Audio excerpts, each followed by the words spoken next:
اور سنن نسائی کے اندر حدیث نمبر 1405 ہے اور 3279 ہے۔ سنن ابن ماجہ کے اندر حدیث نمبر 1892 ہے۔ تحفۃ الاسراف کے اندر حدیث نمبر 9506 ہے، اور مسند احمد کے اندر یہ حدیث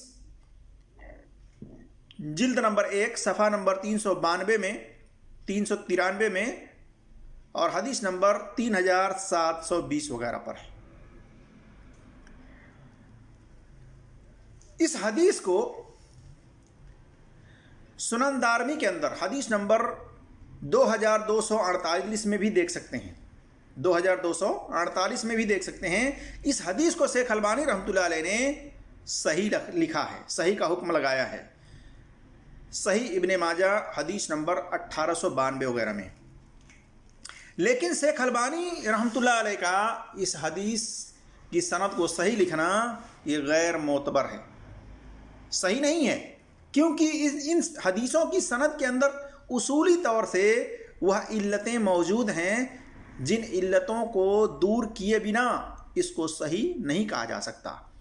اور وہ ایسی علتیں ہیں کہ اس کو دور نہیں کیا جا سکتا جس کی بنا پر ان حدیثوں کی سند غیر معتبر ہیں،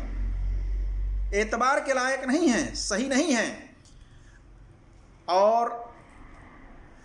حافظ زبیر علی زئی رحمۃ اللہ علیہ ان حدیثوں کی تحقیق کرنے کے بعد سنن ترمذی، سنن ابی داؤد، جیسے سنن ترمذی حدیث نمبر 1105 ہے، سنن ابی داؤد حدیث نمبر 2118 ہے، سنن نسائی حدیث نمبر 1405 ہے، 3279 ہے، سنن ابن ماجہ حدیث نمبر 1892 اور سنن نسائی حدیث نمبر 1405، 3279 اور سنن ابن ماجہ حدیث نمبر 1892 وغیرہ کی تحقیق میں حافظ زبیر علی زئی رحمۃ اللہ علیہ نے بھی خلاصہ کیا ہے۔ انہوں نے بھی لکھا ہے کہ یہ جو حدیثیں ہیں ان حدیثوں کی سند ایک تو منقطع ہے کہ سند میں ابو عبیدہ عن ابی مسعود سے یہ روایت منقطع ہے، سند کٹی ہوئی ہے، متصل نہیں ہے، اور دوسری علت یہ ہے کہ اس کی سند کے اندر ابو اسحاق سبعی یہ مدلس ہیں اور روایت انہوں نے ان سے بیان کی ہے، سما کی صراحت کسی سند کے اندر نہیں کی ہے، اور دوسری ایک سند معلول ہے مسند احمد کے اندر جلد نمبر 1 صفحہ نمبر 393 میں لکھتے ہیں کہ یہ بھی سند غیر معتبر ہے۔ دیکھیے انوار صحیفہ حافظ زبیر علی زئی رحمۃ اللہ علیہ کی صفحہ نمبر 80 پر۔ اسی طرح سے مزید حافظ زبیر علی زئی رحمۃ اللہ علیہ لکھتے ہیں اس کی تحقیق میں فوائد اور مسائل کے تحت کہ سنن ابی داؤد کی جو حدیث ہے حدیث نمبر 2118 اور اسی طرح سے جو سنن ابی داؤد کے اندر سنن ترمذی کے اندر جو حدیث ہے 1105، سنن نسائی کے اندر حدیث ہے 1405 وغیرہ، لکھتے ہیں کہ خطبۃ الحاجہ کے نام سے خطبہ نکاح کا ذکر ہے جس میں 3 آیات کی تلاوت کا بھی ذکر ہے، سورہ نساء آیت نمبر 1، سورہ آل عمران آیت نمبر 102 اور سورہ الاحزاب آیت نمبر 70 سے 71 تک کا۔ اس خطبے کی کہتے ہیں کہ اس خطبے کی میری تحقیق میں 2 سندیں ہیں۔ پہلی سند شعبہ سے ہے، امام شعبہ سے ہے، اور امام شعبہ وغیرہ ان ابی اسحاق ان ابی عبیدہ ان عبداللہ بن مسعود رضی اللہ تعالیٰ عنہ سے۔ یہ سند کہتے ہیں کہ یہ سند منقطع ہے، کٹی ہوئی ہے، یہ متصل سند نہیں ہے۔ نمبر 2 لکھتے ہیں شعبہ کے علاوہ دیگر راوی ان ابی اسحاق السبعی ان ابی الحوص ان عبداللہ بن مسعود رضی اللہ تعالیٰ عنہ،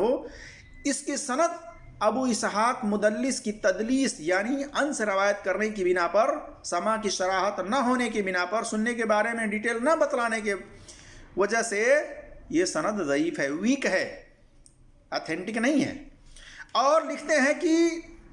مسند احمد کے اندر جلد نمبر 1 صفحہ نمبر 393 میں حدیث نمبر 3721 میں امام شعبہ کی ابو اسحاق ان ابی الحوص کی سند سے ایک مبتور یعنی کٹی ہوئی بغیر مکمل سند و متن کے روایت ہے، لیکن اس میں ابو الحوص کے بعد کی سند کا ذکر ہی نہیں ہے، لہٰذا یہ روایت بھی منقطع ہے۔ اسی طرح سے آگے لکھتے ہیں کہ امام بہقی نے سنن کبریٰ بہقی جلد نمبر 7 صفحہ نمبر 146 نے صحیح سند کے ساتھ شعبہ سے روایت کیا ہے، ان ابی اسحاق ان ابی عبیدہ قال وارا ان ابی الحوص ان عبداللہ ابن مسعود رضی اللہ تعالیٰ عنہ ان نبی صلی اللہ علیہ وسلم۔ معلوم ہوا کہ یہ سند اراہ کی وجہ سے مسقوق ہے یعنی ضعیف ہے، اور رسول اللہ صلی اللہ علیہ وسلم سے سورہ نساء کی پہلی آیت اور سورہ حشر کی 18ویں آیت خطبے میں پڑھنا ثابت ہے۔ اصل مضمون کے لیے دیکھ سکتے ہیں ماہنامہ الحدیث شمارہ نمبر 75 صفحہ نمبر 17 اور اسی طرح سے علمی مقالات جلد نمبر 3 صفحہ نمبر 157 میں۔ تحقیق و علمی مقالات شیخ زبیر علی زئی کے اندر صفحہ نمبر 157 پر دیکھ سکتے ہیں۔ معلوم ہوا ان تحقیقوں سے کہ جو نکاح سے پہلے یا نکاح کے بعد نکاح کا خطبہ بیان کیا جاتا ہے، یہ خطبہ اس موقع پر نبی صلی اللہ علیہ وسلم سے پڑھنا یا صحابہ سے پڑھنا کسی بھی صحیح سند سے ثابت نہیں ہے، واللہ اعلم۔ لہذا خطبہ نکاح کو بالکل سمپل بنائیں، سادگی کے ساتھ ایجاب و قبول کروائیں۔ اس خطبے کا پڑھنا نکاح کے وقت صحیح سند سے صحیح حدیث ثابت نہیں ہے، لہذا اس کو پڑھنے سے بچیں، کیونکہ دین وہی ہے جو اللہ نے اپنے قرآن میں ذکر کیا ہے اور نبی صلی اللہ علیہ وسلم نے اپنے فرمان میں ذکر کیا ہے۔ اگر ان دو چیزوں میں نہیں ملتا جس کا ثبوت، تو پھر ہمیں دیکھا جائے گا صحابہ کے عمل سے۔ اگر صحابہ سے بھی یہ عمل نہیں ملتا ہے تو ہمیں اس چیز سے بچنا چاہیے، اس میں اپنی طرف سے اضافی بات نہیں کرنی چاہیے۔ تو میرا جس دوستوں اور بھائیوں اور میری اسلامی خواتین و حضرات، جیسا کہ میں نے آپ کے سامنے خلاصہ کیا کہ نکاح سے پہلے یا نکاح کے بعد خطبہ نکاح کا پڑھنا یہ آپ صلی اللہ علیہ وسلم سے باسند صحیح حدیث سے ثابت نہیں ہے۔ اللہ تبارک و تعالیٰ سے دعا ہے کہ اللہ تبارک و تعالیٰ ہم تمام مسلمانوں کو قرآن اور صحیح حدیث پر عمل کرنے کی توفیق عطا فرمائے، آمین یا رب العالمین۔ السلام علیکم ورحمۃ اللہ وبرکاتہ۔